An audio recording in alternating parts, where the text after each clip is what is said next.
for your bullshit. Hey, hello. Time for Wrasslin What If. Rick Rude had never suffered his career-ending back injury. Part 2.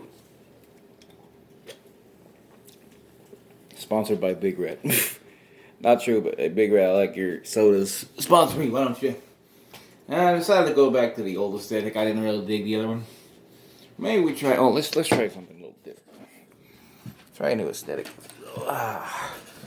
Get me a nice little. Can you even see? Not really. Just our wrestling DVDs here, but I'm not. Can't really see them though. So okay, whatever. I guess a new aesthetic here. So part 1 we covered basically his what was his career ending match in '95, May '95, all the way till December '96, and he became the King of the Ring. He also was the WWF World Champion at one point, having beaten Diesel. Now we go to the Royal Rumble. Now at this point he's been King Ravishing, but he doesn't hold on to the name anymore. He gets rid of it. He rejects it. He says he goes back to Ravishing Rick Rude. Says he doesn't need to inform people he's royalty. He says this on the first Raw of the new year. And the Royal Rumble, in this one, Vader doesn't return. So right off the bat, we have a different set of events because Vader is still in WCW.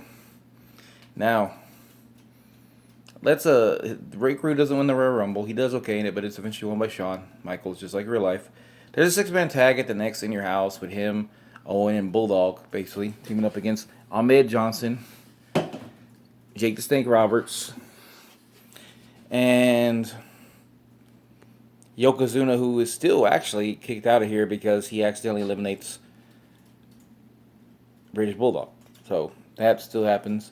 And at WrestleMania, we get a match one-on-one. We get a feud built between. We start a feud basically after the Rumble, but between Ahmed Johnson and Rick Rude, which leads to some pose downs and some push-up contests and arm wrestling at one point. And Rick Rude cheats and kicks his leg through and kicks it. Or he doesn't know. He's gonna cheat, but then British Bulldog attacks arm on Johnson before it can start. Now these segments are not usually very good, but the point is here to get these two to do something besides just a match, just tag matches. And it fits because both of them have. Ahmed Johnson had a pretty good physique, even though he was not a good wrestler. So, WrestleMania 1-on-1, Ahmed Johnson, the new young talent, new young up-and-comer, who is, I think at this point, undefeated or pretty close to it, against Ravishing Rick Rude. And Rick Rude wins at WrestleMania. He wins, and he wins clean. So after that, he starts a feud after the next In Your House against Shawn Michaels, basically taking the spot of British Bulldog. Because he never got his rematch for the WWF Championship, so he wants it now.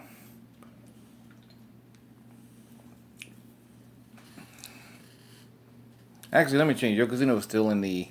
Yokozuna stays in Camp Cornette because, in this reality, Yokozuna got a title shot on the Raw after In Your House, Your Good Friends, Better Enemies. Against Shawn, because the story here is Jim Cornette claims he never got his rematch for the championship. So even though Rick Rude has a shot, he's the one that Shawn ends up beating him with a super kick, and then he gets kicked out and beat down by the Camp Cornette. And the Rumble, Rick Rude is thrown out by Ahmed Johnson. Sorry, I'm kind of making this up as I go along. Can you see my wheels spinning? Okay. Fuck's sake. Yeah, so in that 6-man tag, it's the 1-2-3 kid. It's Razor Ramon or the 1-2-3 kid. What else do? Probably Razor Ramon at this point because he teams with the Jake Snake and Ahmed Johnson. Now, Rick Rude does not win the title when he faces Shawn. Now, leading into the King of the Ring pay-per-view, he doesn't compete in the tournament because he's already the king. And he faces instead he starts a feud with Ultimate Warrior, which itself is a feud that already happened a few years earlier. And the story here is that Rick Rude has beaten the Warrior once and Warrior beat him once, so now they have to have a rubber match, basically.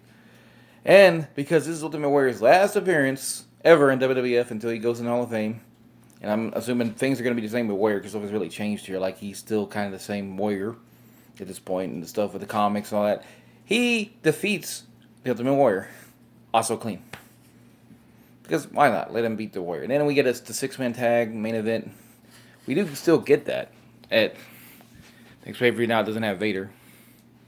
So Rick Rude, after this, he actually on the Raw after the In Your House, what was the International Incident, probably would have a new name, but I don't know what it would be right now. I don't have a good name in my head. He actually challenges, or he on the Raw after this, he faces Stone Cold Steve Austin, who did win the King of the Ring, who did go to WWF. After a little bit, he stayed in WCW for a little bit, but he actually went. This is a little different here. He didn't go right away. He didn't go to ECW. So he basically bypasses ECW and goes WCW, WWF. Now, he beats him, but he cheats using a scepter to hit him in the back of the head. Not a scepter, because he's at the scepter, where he uses. So he uses a ring bell to hit him in the back of the head. He gets a win after the match. He starts to cut the promo where he says, Stone Cold Steve Austin, you're just a fat, out of shape sweat hog like all these fans. You're a loser. And I want you claim to be the king. I want you to bow to the real king, King Ravishing.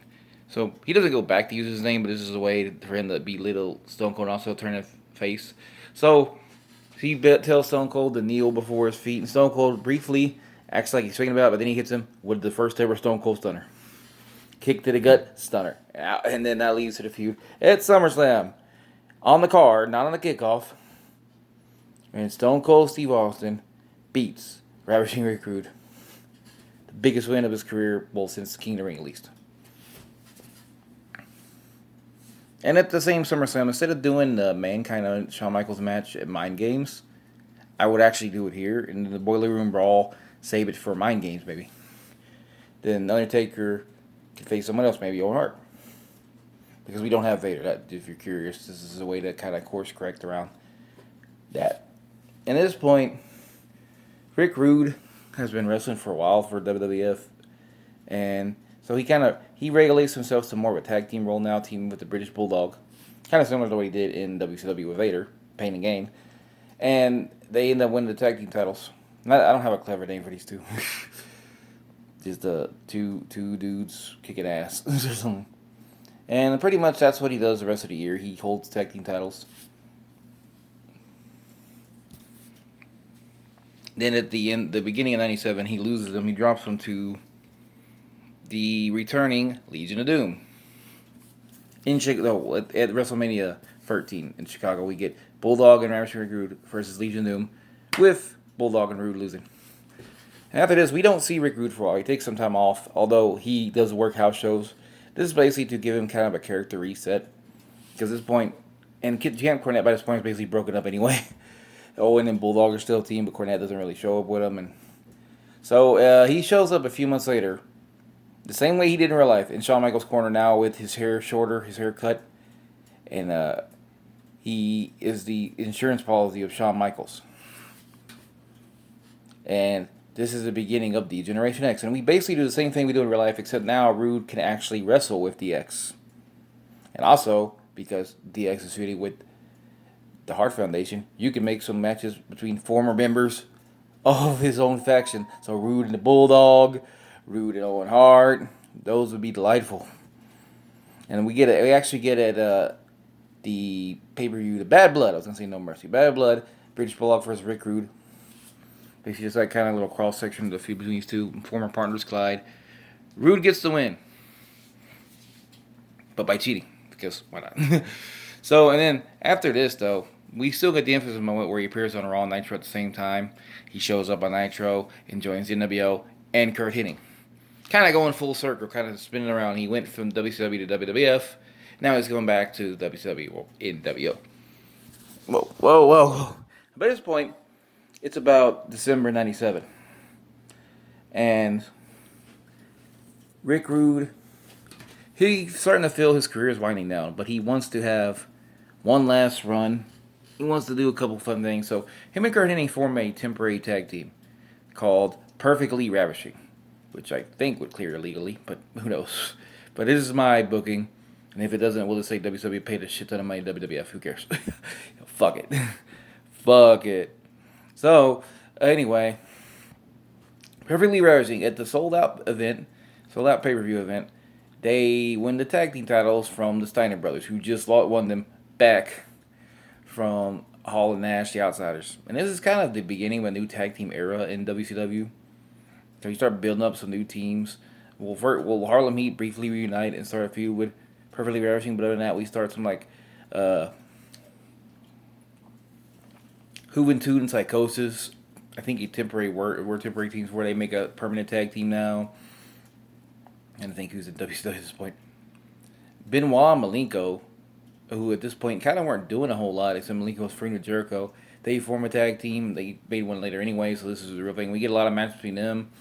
Basically, throughout the year of '98, Rick Rude is a huge part of a tag team division. It's perfectly ravishing, as well as part of the NWO. Now, in this reality, we've changed things up a little bit. And there's actually a War Games match at Starrcade between NWO Wolfpack and NWO Hollywood. So, in the minute, and now the team Hollywood has is Hollywood Hogan, Scott Hall, and Perfectly Ravishing, Kurt Hennig, and Rick Rude. And against the Wolfpack team of Kevin Nash, Conan, Lex Luger, and the Macho Man. Now, the stipulation of this match is pretty simple. The losing team is no more. The NWO breaks up. This is the end of the NWO. So, at Starrcade, this event, Rick Rude. Anyway, the NWO loses. It's actually Scott Hall who does the surrendering. He surrenders to Tequila Sunrise. Or actually, let's give it to Conan. Tequila Sunrise. And that leads to the breakup of the NWO. Completely gone, kapooey. After this, Hogan is now mad. And instead of blaming Scott Hall, he immediately goes after Rick Rude for some reason. And this leads to a tag, even though the NWO is broken up, we get a tag team match because Perfectly Ravishing stay together. Hogan gets himself a tag partner in Brother Butai, the disciple, who now goes by Brutus or something. We get just whatever name. And Hogan now is wearing red and yellow again, even though he's still a heel. He goes back to those colors. So in this tag match, Hogan and Butai win, but that's just kind of the beginning of the story. In the Super Brawl, Rick Rude faces Hogan, but he loses this time. Hogan beats him.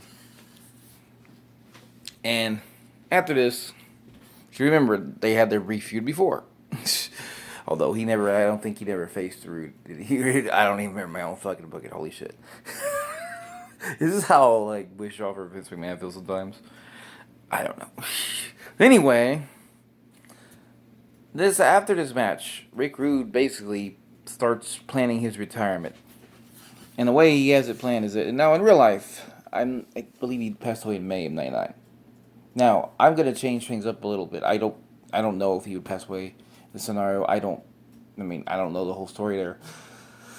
But I'm just going to act in this scenario act like he does not pass away. So he instead decides to basically retire, except he will have one last little run. So the story here is that after Super Bowl, we don't see Rick Rude for a little while. He becomes a manager of Hennig, like he was doing, but you don't really see him doing anything other than that. He doesn't wrestle. He just wears a suit. And this is officially his last match for the time being. However, then we get to Halloween Havoc. And in Halloween Havoc, we get actually a return of Perfectly Ravishing, taking on the tag team champions of the Filthy Animals. In this version, it's Conan and Rey Mysterio for the tag titles, and they lose. And this is billed as a Rick Rude return match, comeback. And in storyline, we're told that he suffered an injury. That's why he hasn't wrestled for these months, but now he's back. He wants to win the titles with his best friend, Kurt Hennig. Now, after the match, Rude, this time, he actually taps the Tequila Sunrise. So, it's kind of a callback to War Games, although that was Scott Hall, but this version is him. After the match, Hennig looks really upset, but he helps Rude up. And Rude is grabbing his back, and he's acting like he's hurting. We were told that this was a back injury. Kind of played off the real life thing that happened in our reality, but now in this new reality, it hasn't. And that maybe he's re-aggravated. And Hennig starts walking when Kurt starts walking with Rude. Then out of nowhere, he just hits him in the back with a forearm. Then scoops him up, perfect plex. Then gets a chair and hits him a few times. And officially turns on his best friend, Ravishing Rick Rude. You could have Bobby Heenan sell this so well, too. He'd go, I've known these men for 20 years. They're the best of friends. I've never seen this before. I'm actually disgusted right now. I managed both of them. I cannot believe what Kurt Hennig is doing. This is not right. No, you could really make this good. And then the next night on Nitro, Kurt comes out and cuts a promo about how he's always had to carry Rick Rude. How Rick Rude was never grateful, and he never treated him with respect or dignity. And all he wanted was to ride his coattails to the top because he knew he wasn't good enough. Just made this heel ass promo where he buries Rick Rude for the time being. And he says he ended his career last night, but it was really a mercy killing. And so after this, we don't see Rude for a while until Mayhem. Now, in this tournament, they still have the tournament for the WCW title, and Benoit faces Kurt Hennig in one of the semifinal matches. There's a ref bump. And Kurt Hennig is able to low blow Benoit, hit the perfect place with the refs down. He realizes, so he goes outside to get a steel chair, and he's about to whack Benoit out of nowhere. From out of the crowd comes Rick Rude, not wearing a suit, wearing his ring tights, and grabbing the chair from him, and he throws his chair away. And Kurt Hennig looks like he's seen a ghost. He sells his so well, like, and he doesn't do anything. He just stares at him. He stands on the step, and he looks at him, and all he says is, you ended my career? You thought it was a mercy killing? Well, I'm back. And I'm going to get my revenge on you, and I'm going to end your career. So, as this is going on, he gets German suplexed by Benoit, and Rude just kind of walks away, and the ref's up, so 1, 2, 3. This leads to, of course, a match at Starrcade. And it's billed in a lot of ways, and it's a match billed where the loser must retire. And it's billed as a match that could be the very last time we see Kurt Hennig or Ravishing Rick Rude in a wrestling ring.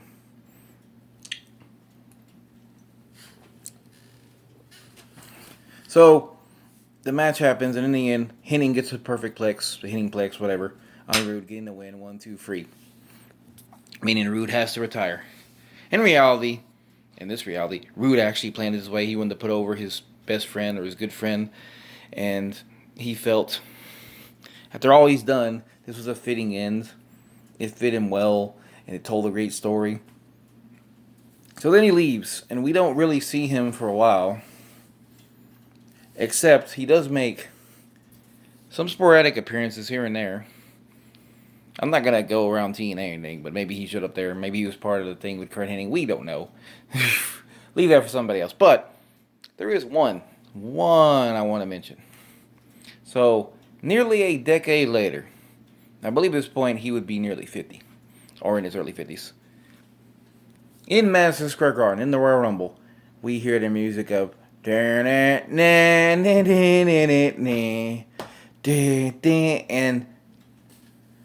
Michael Cole, Taz, Lawler, King, they start figuring out, no, it can't be. Yes, in the same Royal Rumble with Jimmy Snuka and Roddy Piper, Ravishing Rick Rude makes a one-night-only return in the Royal Rumble. Hits a rude awakening to Miz and throws him out of the ring, and then he gets eliminated himself. He has a few pose down with Piper. He does a little tiptoe, and Piper starts punching him and stuff because they're old feud. And then he gets thrown out. And that's about it until eventually he goes in the Hall of Fame, like he did in real life. But this time he goes in while he's still alive, and that would be the way I would book Rick Rude's career if he never got hurt, if he never had suffered that unfortunate injury. And the thing I like about this Wrasslin What If is that so many things change. Like, just by Rick Rude now being around, we get a whole different reality where Macho wins the title sooner. Vader doesn't leave WCW. In fact, in this reality, I haven't even really talked about him. Does he stay there till the end of WCW? We don't know. And he also won the WF Championship. He won the King of the Ring. He had 3 successful tag teams. And Rick Rude's not really a guy you think of as a tag team guy.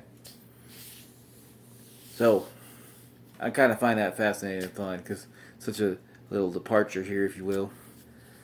But just like all little needle the threads that kind of happen all the timelines. He put over Stone Cold Steve Austin at SummerSlam. Basically gave him his second biggest win right after the King of the Ring. So there you go. That's the way I would book it, though. I don't know what my next Wrasslin What If will be. I have some ideas. I feel like I had one I already forgot. Oh, it was actually about the man I mentioned a little bit here. Kurt Hennig, Mr. Perfect. It also related to an injury he suffered. That might be the next one I do. Maybe I'll change it up. But either way, took a little while to make this one. But, it is what it is. Thanks for watching. Hope you really enjoyed. And hopefully I'll have another one of these in about a week or so. Anyway, have a great day. Bye.